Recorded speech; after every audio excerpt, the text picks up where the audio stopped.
लहान असल्यापासून आई मुलांना सांगत असते, इथे जाऊ नको बाबा मारेल, तिथे जाऊ नको बाबा मारेल, झाडावर चढू नको बाबा मारेल, नदीवर जाऊ नको बाबा मारेल, शाळेत जा नाहीतर बाबा मारेल, हे करू नको नाहीतर बाबा मारेल, ते करू नको नाहीतर बाबा मारेल. मग मुलं सुद्धा बाबांना घाबरतात. बाबांच्या भयानं शाळेत जातात. बाबांनी मारू नये म्हणून अभ्यास करतात. बाबांच्या दहशतीखाली शिकत राहतात. हळूहळू मुलं बाबांकडे दुर्लक्ष करून आईवरच प्रेम करू लागतात. मनामधून बाबांना काढून टाकतात आणि आईच्या चरणावरती सर्वस्व अर्पण करतात. बाबांपासून 4 हात लांबच राहतात. मुलं आईचं गाणं गातात. मुलं आईवर कविता करतात. कोणतंच मूल बाबाला दुधावरची साय म्हणत नाही, लंगड्याचा पाय म्हणत नाही, वासराची गाय म्हणत नाही. बाबांसाठी मुलांकडे शब्दच नसतात. मुलाच्या पायाला ठेच लागली तरी मुलं बापरे म्हणत नाहीत आणि साने गुरुजींनाही श्यामचा बाप दिसत नाही. आई घरात असली की कसं घर भरल्यासारखं वाटतं. बाबा घरात असले की मात्र स्मशान शांतता. मुलं शपथ सुद्धा आईचीच घेतात. बाबा शपथेच्याही लायकीचा नसतो.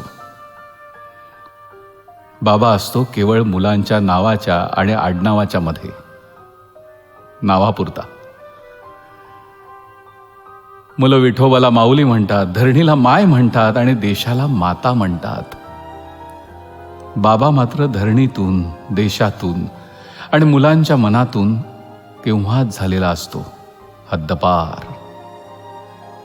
बाबा असतो कठोर, काळीज नसलेला, निर्दयी, मारकुटा. बाबा असतो मुलांच्या स्वप्नात येणारा बागुलबुवा.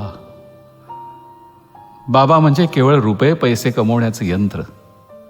तेवढं काम त्यानं केलं की त्याचं कर्तृत्व संपलं. पण मग असं असूनही बाबा मेल्यावर मुलांच्या छातीत धडकी का भरते? का ओघळतो मुलांच्या डोळ्यातून पाऊस? का वाटतं मुलांना पायाखालची जमीन सरकल्यासारखी?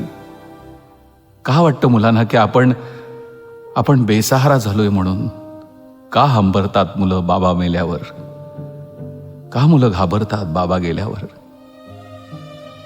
कथा, कादंबऱ्या आणि कवितेत कधीही नसलेला हा पत्थरदिल बाबा प्रत्यक्षात जेव्हा नसलेला होतो तेव्हा का वाटतं मुलांना की डोळे मिटून जी प्रेम करते तिला प्रेयसी म्हणतात, डोळे उघडे ठेवून जी प्रेम करते तिला मैत्री म्हणतात, डोळे वटारून जी प्रेम करते तिला पत्नी म्हणतात आणि स्वतःचे डोळे मिटेपर्यंत जी प्रेम करते तिला आई म्हणतात. पण डोळ्यात प्रेम न दाखवता जो प्रेम करतो त्याला बाबा म्हणतात. शेअर करा ना एका बाबासाठी.